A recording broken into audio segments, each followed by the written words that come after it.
Okay, hello everybody. I'm Jeff Gunnarson. I'm the National President of Campaign Life Coalition in Canada. Who's feeling the effects of 132 items that we ate at lunch? Wake up, just stay awake, just stay with me for a few minutes.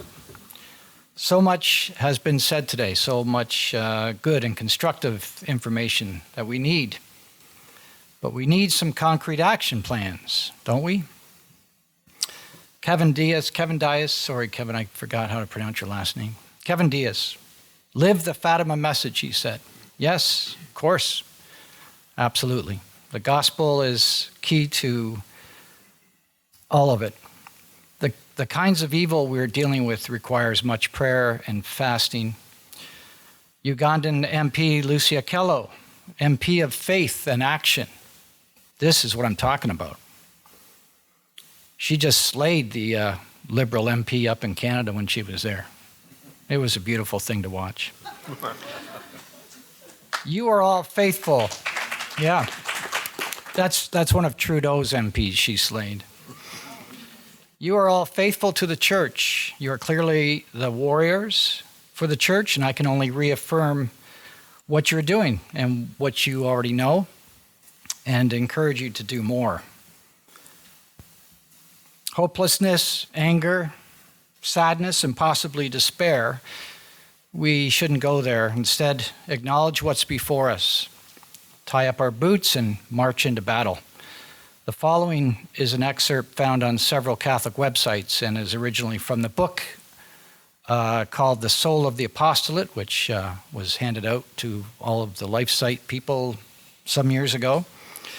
There are some similarities to what Pius X says here in this quote and what we heard from Cardinal Muller and others today. Jean-Baptiste Chautard recounts in his book, The Soul of the Apostolate, Pope St. Pius X was conversing with a group of his cardinals one day. The Pope asked them, "What is the thing we most need today to save society?" "Build Catholic schools," said one. "No." "More churches," said another. Still no. "Speed up the recruiting of priests," said a third. No, said the Pope. But he said it with an Italian accent, I think. "The most necessary thing of all at this time is for every parish to possess a group of laymen who will be at the same time virtuous, enlightened, resolute, and truly apostolic." Chautard continues, further details enable us to assert that this holy Pope at the end of his life saw no hope for the salvation of the world unless the clergy could use their zeal to form faithful Christians full of apostolic ardor, preaching by word and example, but especially by example. In the diocese where he served before being elevated to the papacy, he attached less importance to the count of parishioners than to the list of Christians capable of radiating an apostolate. It was his opinion that shock troops could be formed in any environment. I really like that, shock troops, like the sounds of that. The Pope is resolute in acknowledging we are in spiritual warfare as he calls for an uncommon valor, willing to be the tip of the spear, the vanguard, warrior saints unafraid to lead. As Bishop Strickland said, we were born for this.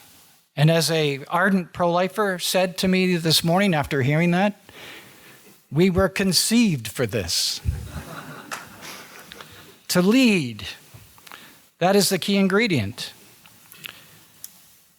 Is Lucy Arkella and Cardinal Muller and Bishop Strickland and others the only ones among us here who will step up to the front? The Canadian Church, and I might add the whole American Church, perhaps the whole Western Church, is effeminate, soft, politically correct, afraid of its own shadow. It wants to be liked by those who never attend Mass. Like our politicians, it believes in the new sacraments of the Church, truth and reconciliation, climate change, and LGBT special rights. Either the church must speak the truth we received from our Lord Jesus Christ, or our world will at best continue with the status quo, if that is acceptable, and more likely continue to spiral downward to the deepest depths of hell. As for you and me, what are we to do? Well, we must step in the gap. We must become leaders of these shock troops, or at least part and parcel of them.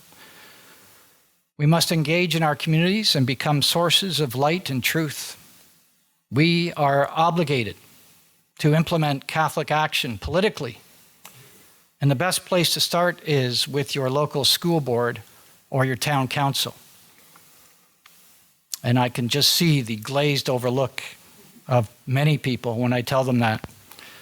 I have tried it myself. I've gone recently to my own town council meetings, and they are hard to watch.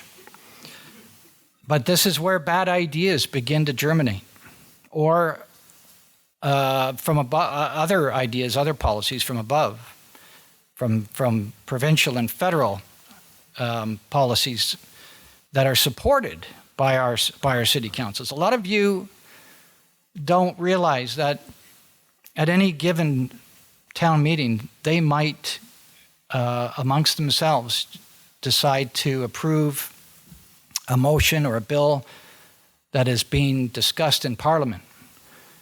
And they send that approval on up the ladder to the MP or to the leader of a party or whatever.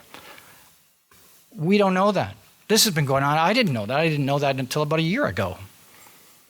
So this is where we can really go all in here and make the biggest change, I think, and most effective change at the local level. At the same time, as Lucy was, or Alice, pardon me, Alice was telling us, I mean, that we have parliamentary, what we call a parliamentary pro-life caucus as well at the federal level. But we need to look right in our own backyards. That's where we need to be as well.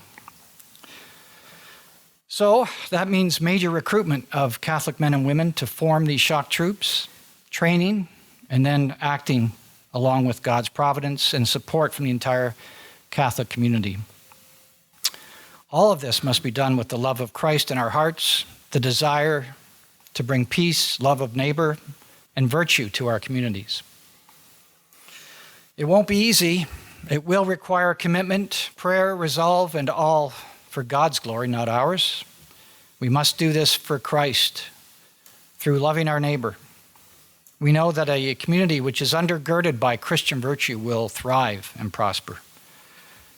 We shall not despair. We will pray and fast. We will allow Christ to rule our hearts, and we will grow his kingdom on earth with our words and deeds, primarily our deeds. Let us be seen as upright and good Catholic men and women, not virtue signalers, but genuine, caring people, building up the dignity of man. Don't let them flatten the church, right, Michael? I pray, God, that these words of action be a spark in each of us, and may Jesus be acknowledged as our King, and through his authority we govern ourselves accordingly. God bless you.